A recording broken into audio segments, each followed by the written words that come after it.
معروف شاعر ساغر صدیقی کے والد نے ساغر کی پسند کی لڑکی کو یہ کہہ کر ٹھکرا دیا تھا کہ ہم خاندانی لوگ ہیں، لہٰذا کسی تندور والے کی بیٹی کو اپنی بہو نہیں بنا سکتے۔ غصے میں اس لڑکی کے گھر والوں نے اس کی شادی پنجاب کے ضلع حافظ آباد میں ایک متمول شخص سے کر دی جو کامیاب نہ ہو پائے، لیکن ساغر دل ٹوٹنے پر اپنے گھر کی تمام آسائش اور آرام چھوڑ کر داتا کی نگری یعنی داتا دربار لاہور میں قیام پذیر ہو گئے۔ جب ان کی محبوبہ کو پتہ چلا کہ ساغر داتا کے در پر رہتا ہے تو وہ داتا صاحب آ گئی۔ کافی تلاش کے بعد آخر تاش کھیلتے ہوئے ایک نشیوں کے جھرمٹ میں اسے ساغر مل ہی گیا۔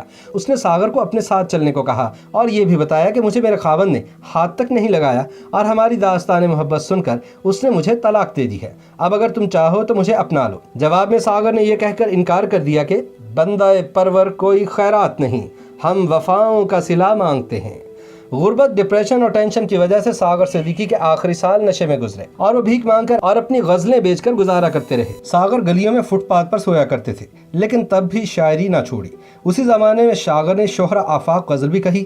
زندگی ایک جبر مسلسل کی طرح کاٹی ہے، جانے کس جرم کی سزا پائی ہے یاد نہیں۔ کہتے ہیں کہ جب جنرل ایوب خان پاکستان کے صدر تھے تو ان کو بھارت میں ایک مشاعرے میں مہمان خصوصی کے طور پر بلایا گیا۔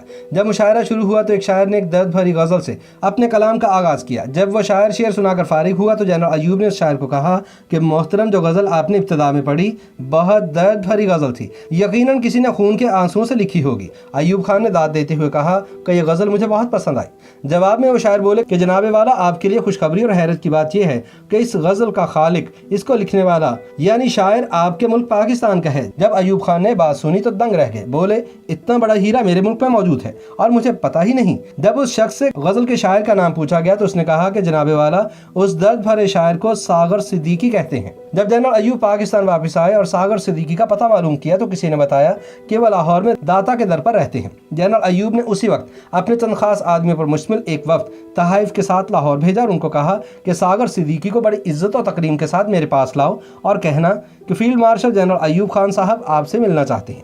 جب وفد لاہور پہنچا تو داتا دربار کے سامنے کھڑے چند لوگوں سے شاعر ساغر صدیقی کی رہائش گاہ سے متعلق پوچھا۔ لوگوں نے طنزیہ لہجوں کے ساتھ ہنستے ہوئے کہا کہ کیسی رہائش، کون سا شاعر، ارے آپ تو ایک چرسی اور بھنگی کے بارے میں پوچھ رہے ہیں۔ تب ایک شخص نے اشارہ کرتے ہوئے کہا کہ وہ دیکھو سامنے پڑا ہے، ساغر صدیقی چرسیوں اور بھنگیوں کے جھرمٹ میں۔ جب جنرل ایوب خان کا بھیجا ہوا وفد ساغر کے پاس گیا اور ان کو جنرل صاحب کا پیغام دیا تو ساغر صدیقی کہنے لگے کہ جاؤ ان سے کہہ دو کہ ساغر کی کسی کے ساتھ نہیں بنتی، اسی لیے ساغر کسی سے نہیں ملتا۔ بے پناہ اصرار اور ترلوں کے باوجود ساغر نہ مانا، البتہ اس نے سگریٹ کی ڈبیا کے اندر سے سفید کاغذ نکالا اور اس پر یہ شعر لکھ کر صدر ایوب کو بھیج دیا: جس عہد میں لٹ جائے غریبوں کی کمائی، جس عہد میں لٹ جائے غریبوں کی کمائی، اس عہد کے سلطان سے کوئی بھول ہوئی ہے، اس عہد کے سلطان سے کوئی بھول ہوئی ہے۔ YouTube پر گوگلی نیوز دیکھنے کے لیے youtube.com کی سرچ بار میں googly news T V type کریں۔ گوگلی نیوز کے پیج پر سرخ رنگ کے سبسکرپشن والے بٹن پر کلک کرنا نہ بھولیے۔ YouTube پیج پر اپلوڈ ہونے والی ویڈیوز سے باخبر رہنے کے لیے بیل آئیکن پر کلک کیجیے۔ آپ کو ہر نئی ویڈیو کے بارے میں نوٹیفیکیشن موصول ہو جائے گا۔